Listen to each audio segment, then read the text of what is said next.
We need to talk. You creep, my wife Chloe screamed at me as she stormed into our living room. We need to talk right now. I looked up at her and gave her a weak grin. I'd sort of been expecting something like this, and I sort of deserved it, maybe. Well, what have you got to say for yourself, Colin? She shouted, the decibels threatening to leave the scale, when I didn't give her an answer. Cat got your tongue, has it? No, sweetie, I answered as calmly as I could. What's up? You know what's up, you cheating son of a bitch. Chloe ran it at me. I've just finished talking to Linda. Well, folks, that just about confirmed it. Her friend Linda and cheating in more or less the same breath didn't leave a lot of room for doubt. Like my wife, Linda was a hot little number except that her legs were maybe even longer and her tits definitely firm and bigger. I'd fancied her for years, but till recently never dreamt that I'd ever do anything about it. Oh, that was all I could think of to say, though it hardly seemed to be adequate in the circumstances. So, you don't deny that you drilled her then? Would you believe me if I did? I tried, without too much hope. Of course, I wouldn't believe it, you idiot, Chloe growled at me. So, no point in me denying it then, I mumbled, avoiding her eye. What did she tell you? Everything. She told me everything. Everything. I repeated, a forced smile on my face. Did she tell you how many times I made her climax? How she screamed when she did? Shut up, Colin. She started to screech again. It's bad enough already, and you're going to pay for this. Guess I'm not going to like that. Am I? Damn right you're not going to like it, she carried on her tirade. If you think you can screw around on me, then I can do the same. What? I exclaimed, though her reaction to what I'd done was hardly a surprise. You don't mean? That's exactly what I mean, you cheating bugger, she interrupted. You screwed another woman, so I'm going to have sex with another man to get my own back. Probably several times, and you accept it, or I go see a divorce lawyer first thing in the morning. I guess you don't leave me a lot of choice, sweetie. I acknowledged the position she had me in. Damn right you haven't. My wife chimed in with a triumphant smile on her still beautiful face. Okay, Chloe, I muttered under my breath, only just audibly. I admit you've got me. I'll go for the divorce option. Well, I'm glad you can see. She started to say, clamming up as it dawned on her quite what I'd said. What? What did you say? Divorce, I repeated more confidently. I'll go for the divorce option, please. But you can't, she replied in a confused tone. Can, I informed her. But you can't, Colin, Chloe said again unhappily. I still love you, and don't want that. Well, I still sort of love you, sweetie, but you gave me the choice, and that's what I've chosen. But you can't, Colin, she repeated yet again, close to sobbing. I love our life together and don't want a divorce. All I want is a little revenge for you cheating on me. But you still can, Chloe, I grinned my best grin at her. If we're going to get a divorce anyway, then you might as well go and have sex with Tom tonight as you planned. What? Tom? How do you? Chloe spluttered, confused and totally astonished at my words. Yes, Tom, who you work with, I pressed home with. It was him you were planning to give it to, wasn't it? Well, was her very uncertain response. I guess it might have been him I had in mind. Well, I damn well hope so, Chloe, I stated, wagging my finger at her. I do hope that he's the only one you've been messing about with behind my back for the last couple of months. Couple of months, Chloe sobbed. How do you? How could you? How could I know, Chloe? I cut in, helping her out. You start wearing shorter skirts to work and coming home later and later? You cut down sex with me from 3 or 4 times a week to once every now and then. You come home with your tits flopping about, and I'm not supposed to notice that you've lost your bra somewhere. Oh, Colin, honey, she started to cry. It's not what it seems like. We've never actually had sex yet. I love you, honey. Chloe, I said firmly. I have to tell you that I put a recorder on our phone and I've listened into your calls to him. So I'm aware of what you have done and what you have not. One of your conversations that I heard was with Linda on Tuesday. I carried on. When she hadn't responded, tears welling up in her eyes as she saw her comfortable life collapsing around her. Cute move persuading her to seduce me to give you an excuse to screw Tom. Trouble is, of course, I was expecting it. But you went through with it, Colin. Damn right I did, I chuckled. I've always fancied a crack at Linda, and I can assure you she didn't disappoint me. Maybe I'll have another session with her once this is all over. But doesn't that make us even, Colin? My wife pleaded, close to panic. Can't we drop the talk of divorce? Well, I ventured, stroking my chin thoughtfully. Are you prepared to ring Tom's wife right now and tell her what you two have been up to? Oh God, Colin, she pleaded. Don't make me do that, please. This time it's your choice, Chloe, I delighted in telling her. Okay, I'll do it, she caved in. And tell you company what's been going on.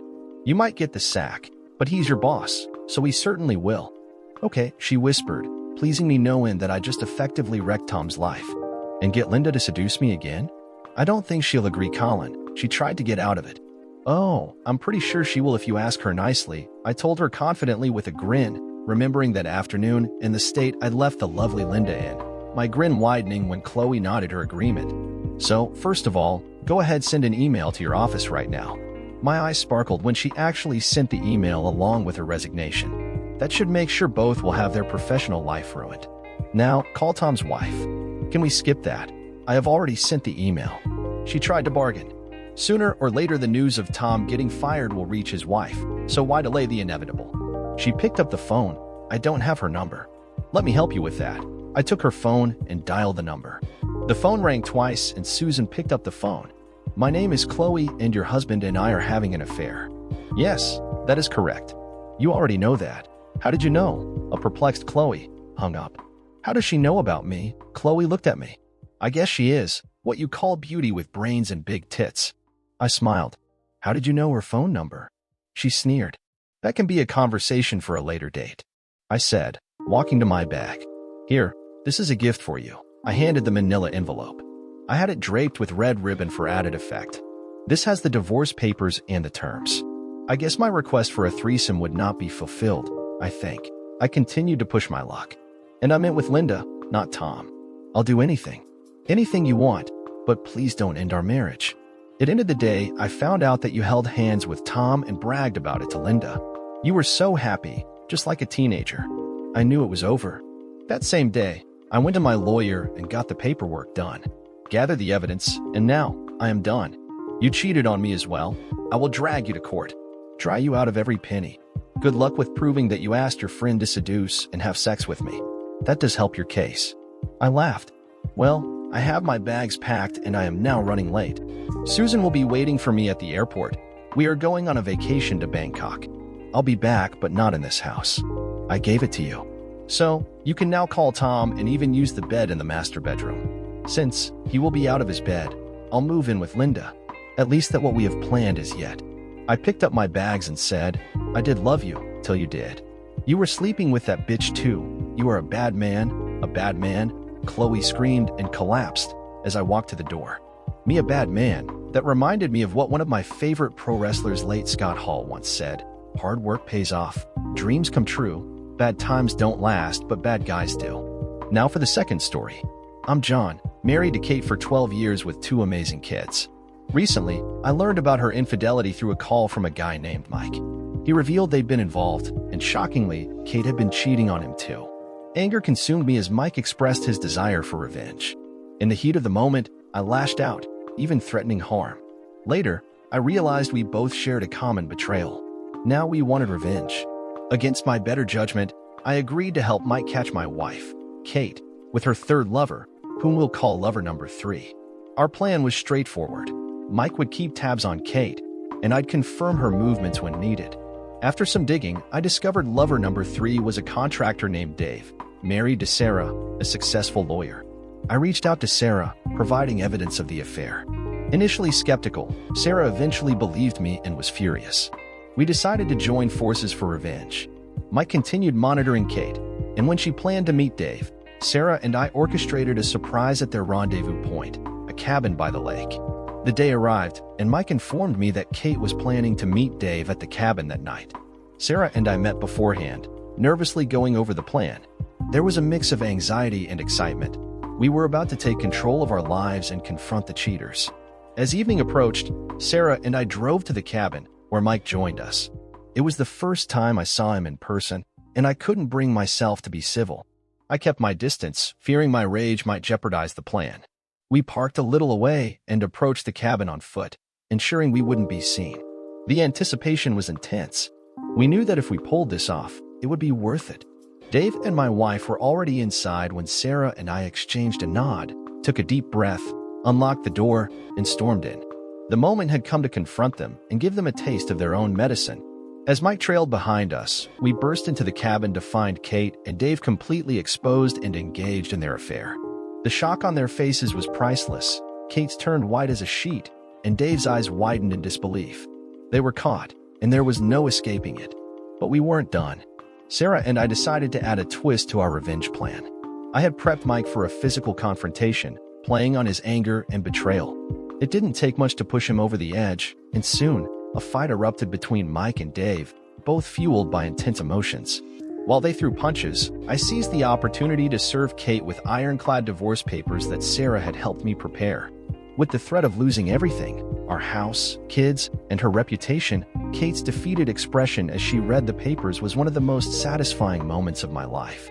I instructed her to leave the cabin, away from the chaos inside. Sarah and I then reported a domestic disturbance, and the police arrived promptly. Both Mike and Dave were arrested for assault. After the confrontation, I made it clear to Kate that I didn't want to be around her.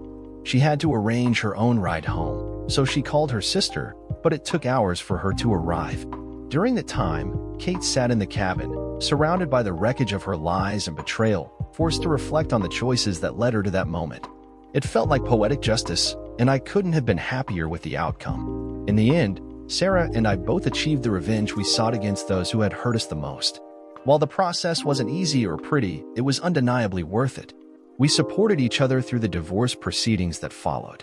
Although we never became romantically involved, we forged a bond that would last a lifetime. As for Kate, Mike, and Dave, they faced the consequences of their actions. Kate lost everything in the divorce, and her reputation in our small town was irreparably damaged. Mike and Dave spent time in jail for their actions that night. The chapter of betrayal and revenge came to a close, and Sarah and I could finally move forward, having found closure and justice. Dear listeners, please share your thoughts in the comment section below, and don't forget to like, share, and subscribe.